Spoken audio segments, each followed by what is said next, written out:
operating requirement that we have, at least you'd be able to, as long as you're keeping rates below that maximum 50-year rate, you'd be able to raise them as needed without going through the Prop 218 notice. The board would still have to approve which rates to be adopted each year, but you at least wouldn't have to go back out and do another notice.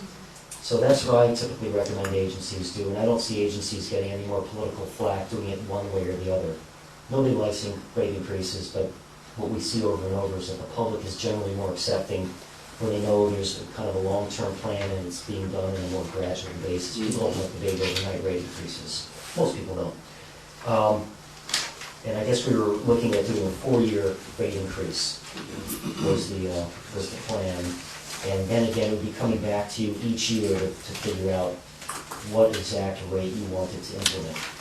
So at the end of the day, you've gotten yourself back on financial footing after a few years. A few years ago, things looked a little bit bleaker, but you're in pretty good shape now, and you're in good shape to handle the financial challenges going forward. So these are the numbers we were recommending, whether you go to a 32-hour or 40-hour work week.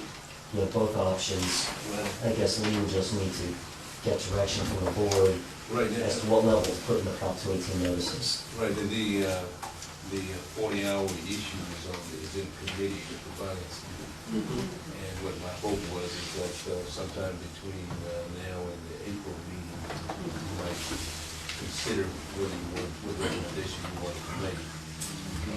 We have some time to do that. Also, the cost of living ended up in the resource committee agenda.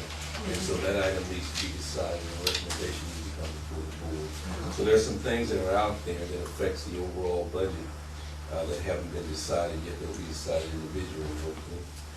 One of the other things that's an issue is the sales tax, the property tax revenues. We don't know what's going to happen to that, and it's included here.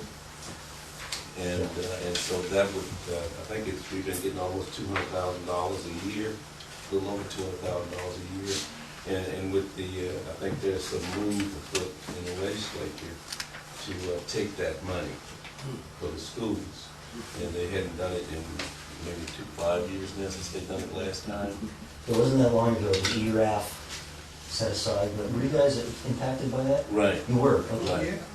Right. Yeah. If they do it again, there's a constitutional Proposition 1A that was adopted in the Constitution that says if they take your money again, they have to repay it within a certain amount of time with interest. So hopefully they can't just take it and not give it back to you. Right. But who knows what happens at that level. Right, if the news stories are any indication, with the protests that are going on with the schools and the layoff notices that are going around, you almost have to assume that they're going to want to take it. And so that's out there. One of the other things that we were concerned about, and Alex and I have been discussing it, is that we don't know exactly what the redevelopment plans are going to be with the city. And the little communications that we've had suggest that they're not sure yet. The general plan hadn't been updated, and so we don't have a reliable source of information. One of the big things that could happen is that if they came up with a big project and they needed us to expand facilities, we haven't made any adjustments for that, but we discussed it, and we think that the developer could be the primary funder. And we wouldn't have to use our financial resources to get any new treatment capacity. Yeah, that's always the danger in financing projects for growth, is you got to fund the projects before the growth occurs.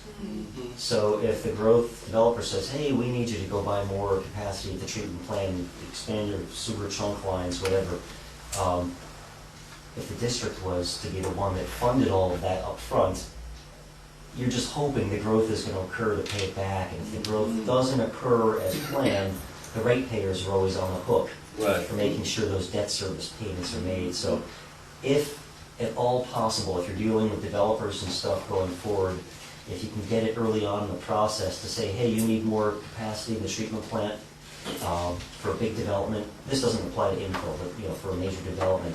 If you can somehow require them to fund the facilities up front, you're in a much stronger position since you're not on the hook for making payments if that growth doesn't occur. And I know there's been talk in the city about, if some of these developments going in, that they could do a financing district to Right. help fund the infrastructure. Could be an assessment district, or what I would probably recommend would be a community facilities district, which is a lot more flexible. If they're gonna go ahead with that, by all means, if you guys can get in on that, so then the financing district can give you the money, and it's the property owners who are responsible for making the payments, and if the developer doesn't sell the properties, it's the developer who's responsible. Just anything you could do to limit the risk to your ratepayers. Right. You know, one of the things there, we have a 2.9 MGD capacity as a treatment plant, and we're using probably 1.7, 1.8 in dry weather anyway.